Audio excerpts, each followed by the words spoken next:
I let my father and his new wife stay in my house because he was short of money, but after just 1 month, his wife sat me down and told me to pay rent every month. From the moment I was born, life has been hard for me. My mother died giving birth to me in the hospital. Then I was raised by my father. Throughout my childhood, my father blamed me, thinking that I was the cause of his wife's untimely death. Not a single day went by in our house without my father reminding me in his stern way that my mother had left this world because of me. He would constantly tell me that my birth had taken away the one person he loved most and that he had not wanted me in the first place. He would point out that because my life had been bought at such a high price, I had to work hard to live up to it, otherwise my mother's sacrifice would have been for nothing. You can imagine how devastating it was to hear such harsh words as a child. I was too young to fully understand the complexity of grief, loss, and anger. I needed my mother so much, but she was gone. My only living parent saw me as a problem, and my father, who was supposed to protect, guide, and comfort me, constantly reminded me that he didn't need me and that my very existence was a curse. Growing up in this environment was very difficult. I even felt guilty for existing. Sometimes I desperately wanted to talk to him and tell him how his words hurt me and made me feel like I didn't even belong in my own home. But fear kept me silent. And the few times I did try to speak up, I was met with even more pain and anger. The result was a childhood filled with a deep sense of loneliness and isolation. While other children had parents who cheered them on and comforted them when they were sad, making them feel safe, I felt like I was in a place where I had to avoid provoking more resentment from my father. It wasn't just the lack of love that hurt me, but also the anger and accusations that I felt deep inside. I couldn't change the simple fact that I was alive, despite my best efforts to understand my father's pain. I knew that losing my mother broke his heart and that he never fully recovered from the loss. But that didn't make his words any less hurtful. Just a child trying to find my place in this cold and strange world. I longed for his approval, his love, and his affirmation, despite the pain inside. I always hoped that no matter what happened, I could somehow make my father proud. I remember coming home with a report card full of good grades, full of anticipation, thinking that maybe this time things would be different. I would go to him with excitement, eager to show him my achievements and hoping for a smile, encouraging words, anything that would make me feel good enough in his eyes, but it was always the same. He barely looked at my grades, gave a grunt, and told me to keep studying hard because the grades weren't good enough. He would point out that there were hundreds of kids who could get the same grades as me, so it really wasn't a big deal. Instead of pride or recognition, I received indifference. He constantly reminded me that no matter how good I was, I would never live up to his expectations, and no matter how hard I tried, it would never be enough. I felt the pressure not just academically but also socially. Whenever I wanted to do something outside of school, like play sports or hang out with friends, he would immediately stop me. I was told that the only thing I needed to focus on was my studies, so that I could leave his house as soon as possible. These words hurt and reminded me that to him, I was more like a servant than a child who needed love and care. My friends would talk about how their parents encouraged them to explore their interests and enjoy their childhood. But for me, there was no such support. I was constantly reminded that I was just a guest in his home and that I needed to do what he said or risk being thrown out. Weekends were supposed to be a time to relax or hang out with friends. Weekends were no different. If I asked to go out or spend time with friends, he would go ballistic, saying I was wasting his money, and even if I just wanted to do something simple like hang out with friends or go to the park, he would rattle on about how hard he worked to put me through school and that I had no right to waste time and resources maintaining friendships. He seems to think that anything that brings me happiness or a sense of normalcy is unworthy or boring. One of my most painful memories is his reaction to my 15th birthday. While most kids look forward to their birthday and excitedly plan get-togethers with friends or throw parties, for me, this day of the year was fraught with dread. He didn't like me celebrating my birthday, but that year I thought things would be different. I wanted to go to the movies with friends and have some pizza. When I finally plucked up the courage to ask him for money, he flew into a rage, screaming that I was celebrating my birthday because it was also the day my mother died. He made it clear to me that my birthday would always be the worst day of the year for him and that I shouldn't even think about enjoying it. So I never celebrated my birthday with friends. As you can imagine, Over time, all these repeated experiences taught me that my father clearly hated me and didn't want me around. I was constantly being rejected and criticized, and this made me feel very much under pressure. I always walked on eggshells, afraid to do anything that might anger or upset him. I slowly learned to keep my hopes and dreams to myself. I stopped expecting his approval or encouragement, because I knew that this would only lead to disappointment and hurt. I did my best to toughen myself up and focused all my energy on getting good grades, so that I could escape from my father's home. In the end, all the effort, perseverance, and determination I had put into my studies finally paid off. I remember the moment I received my acceptance letter from a top university. I was offered a full scholarship, and I felt a mixture of relief and pride. I was finally going to leave home, escape my father's clutches, and start a new chapter in my life where I could live my life as I wished. Leaving home felt like a weight had been lifted from my shoulders. The 4 years at university were the best time of my life. It was a time of self-discovery, growth, and joy. I was finally able to live like a normal young person and experience things that my father had never been able to touch. Although he tried to exert influence from afar, I no longer listened to him. I had spent enough time under his control, and it was time to make my own decisions. Despite the newfound freedom and the fun of university life, I did not forget my goals. I maintained excellent grades and was determined to make the most of the opportunities one had worked so hard to achieve. But I also made sure to enjoy university life and experience everything it had to offer. I went to parties, joined clubs, made new friends, pursued my hobbies, and finally started living the way I always imagined I would. It was during this time that I met my girlfriend Sheila. Meeting her was the best thing that happened to me during university. From the very beginning, Sheila captivated me. We had a lot in common. We were both ambitious, motivated, and focused on our careers. But beyond that, what really made our relationship special was the deep connection we had. Sheila understood me in a way that no one had ever done before. One of the things I like most about her is that we can sit for hours without having to fill the silence with words. She lets me immerse myself in my thoughts. This is an extremely rare quality when it comes to Sheila. I never feel pressured to be myself. We enjoy each other's company, whether we're talking about dreams and goals or just sitting side by side, enjoying the comfort of silence. Sheila is the first person in my life who really makes me feel like I don't have to carry the guilt I've carried for years. She saw right through the pain I had been living with for so long, a pain that had been so much a part of my life that I hardly realized it was abnormal. Sheila pointed out how wrong my father was to blame me for my mother's death, and that no child should ever have to carry such a burden. She encouraged me to seek therapy, something I had never really considered before.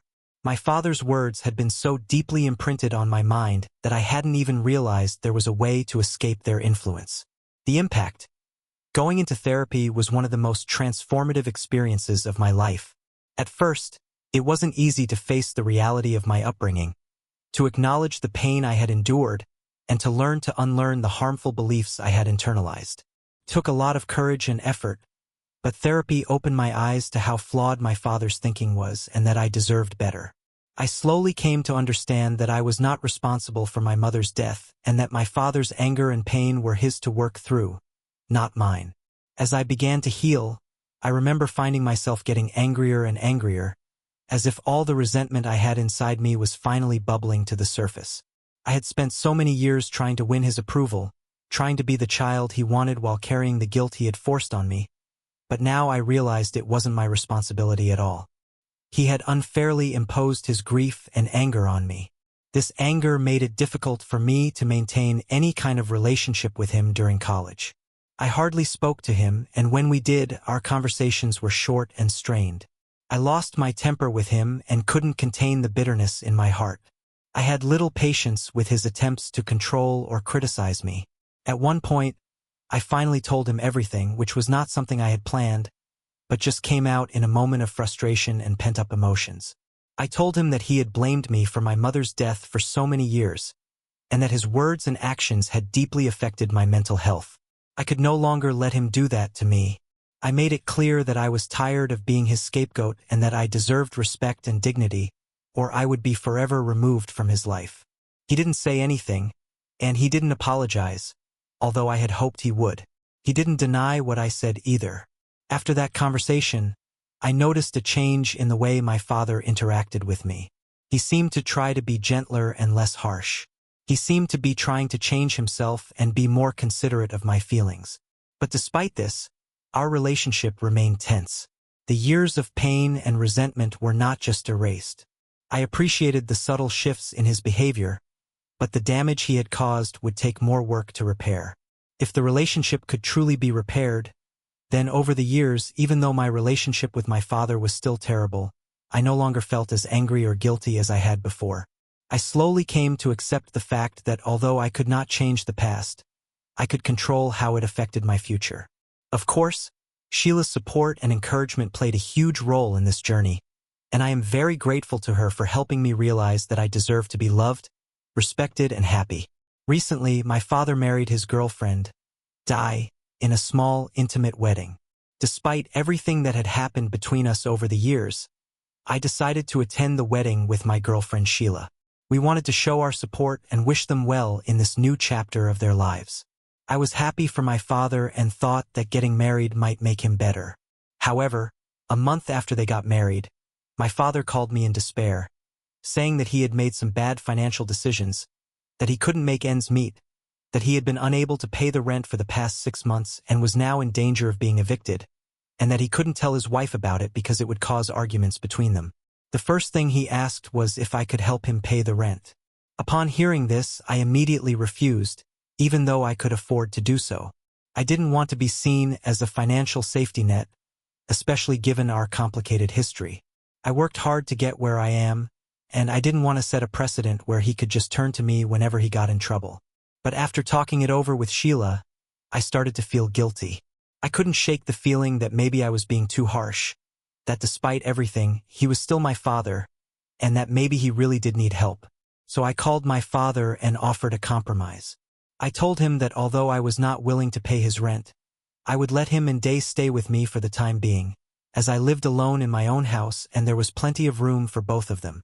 I told them that they could stay with me until they had saved enough money to get back on their feet and find a new place.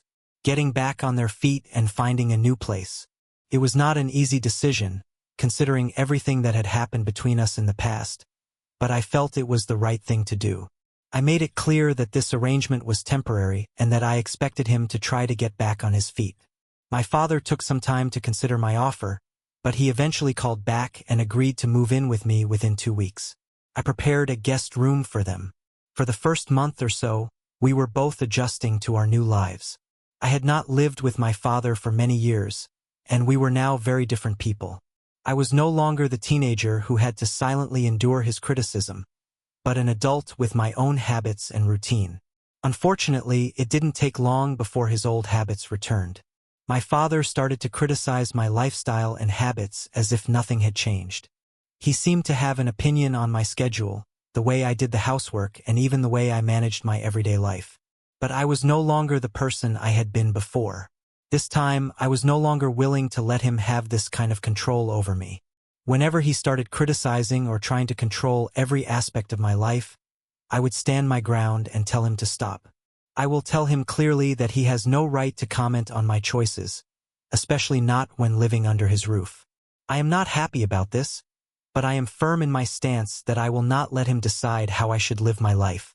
Of course, this upsets his wife, Day, who has commented once or twice that I need to respect my father and that she will tell me how much he has sacrificed. I will just shake my head because I know the truth about him, and clearly, she doesn't. I do respect my father, but I will not allow him to trample on me or undermine my choices. I have spent far too much of my life trying to please my father and sacrificing my own happiness, and I don't want to do that again. Nevertheless, I don't have the right to tell Day the truth about my father. So whenever she says these things, I just shut up, because it's worth fighting about. I know that living together is full of challenges, but I hope that over time we can all find a way to get along without too much friction. But one night, after a particularly hard day at work, I came home to find my father sitting in the living room watching TV with my wife. The house was a mess. The kitchen was full of dishes. I asked my father why he hadn't cleaned up, because I had told him and his wife over and over again that they needed to take responsibility for the household chores, and it was his turn to clean up today. He started talking in that familiar tone that always made me so impatient. "You're a grown man. I raised you on my own after your mother died. You're even asking me to do more work for you, and at this age you should be ashamed of yourself. You can wash the dishes yourself." Hearing this, I was so angry that I retorted, "What's really embarrassing is that you're sitting on my couch, eating my food, and bossing me around, when you're the one who begged me to move in for free in the first place. You and your wife have never helped me. If you don't want to do the dishes, you can always pack your bags and leave." My father was shocked by my reaction and stared at me in disbelief. There was dead silence in the room. For a moment, I thought he would really get up and storm out, but I knew he had nowhere to go, so I turned around and walked out of the room, slamming the kitchen door behind me. I was filled with anger and frustration. The next morning, I went downstairs and found that Day and I were the only ones in the kitchen. My father had probably gone to work early. As I was about to leave the kitchen, Day asked if she could talk to me. Not knowing what to expect, I agreed to sit down and listen to her. Day began by telling me how sad my father was, and that I had no right to treat him that way, especially considering how much money he had spent to help me buy a house. Naturally, I was taken aback, because my father had not given me any financial support since I went to university. I bought the house with my own money, which I had saved up over the years, and there was no basis for the claim that he had contributed significantly to the purchase of the house. I asked Di to clarify what she meant, and she explained that my father had told her that he had helped me buy the house with his savings. I was suddenly enlightened and found this very interesting, because this was what my father had told her before, and I had not had a chance to respond. Day went on to insist that I should be grateful for the help my father had provided. She felt that I should start paying him back, considering his financial difficulties, and pay them rent while they live with me, since it is essentially my father's house. Her argument was that this is the least I could do, considering the financial sacrifices my father has made for me. I stared at her face, unable to hold back any longer, and started laughing at Day. The whole thing was so ridiculous that I couldn't take it seriously. When I finally stopped laughing, I told her the truth and told her that I was the real owner of the house, and that my father had not paid a single penny. The look on her face was priceless. She obviously didn't know that the house was mine, and she must have felt so embarrassed and angry that she could hardly contain herself. She asked me if it was true that my father had never helped me. I told her that my father couldn't even afford to pay his own rent, so how could he afford my house? I think after our conversation, she must have seen the truth, because she didn't argue much. However, it wasn't long before she packed her bags and left my place. I didn't stop her that day because it wasn't my business. That night, when my dad got home, he called Di and asked her why all her stuff was gone. When he found out that I had told her the truth about the ownership of the house, he started blaming me, saying that I should have kept my mouth shut. He accused me of making his wife uncomfortable and deliberately damaging their relationship because he felt that I was better than him, as if it was my fault that I couldn't afford my own house. I pointed out to him that I was helping them, but they were in trouble and I was being blamed. My father seemed to forget that I knew nothing about him and that the only person to blame was himself. It's as if, after all these years, he still sees me as a problem, and now that I'm an adult, he's still trying to make me the scapegoat for something that's not my fault. But he won't listen to me or understand my point of view. He insists that I should call Di and apologize and lie to her to make it clear that he helped me with the purchase of my home. I retorted that I would not lie to his wife for him. I was exhausted from the constant manipulation and accusations, and I had finally reached my limit. I told my father that I could no longer bear to have him around because the constant bickering between him and me was beginning to affect my mental health. I demanded that he pack his things and move out the next day. I was heavy-hearted as I made this decision, but I needed to establish and maintain boundaries to protect my peace of mind and sanity.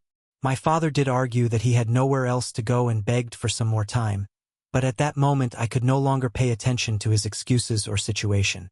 I stood by my decision and told my father to move out the next morning. Since then, my father has been complaining to me about how I have ruined his life and marriage because Day refuses to speak to him. He keeps blaming me, talking about Day, and saying that a good son would never kick their parents out. Ida is renewed because she has kicked my father out.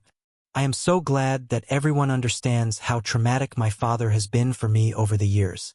Many people have suggested that I contact Day and share the truth about my childhood, as she may not have known the full truth about my father until now.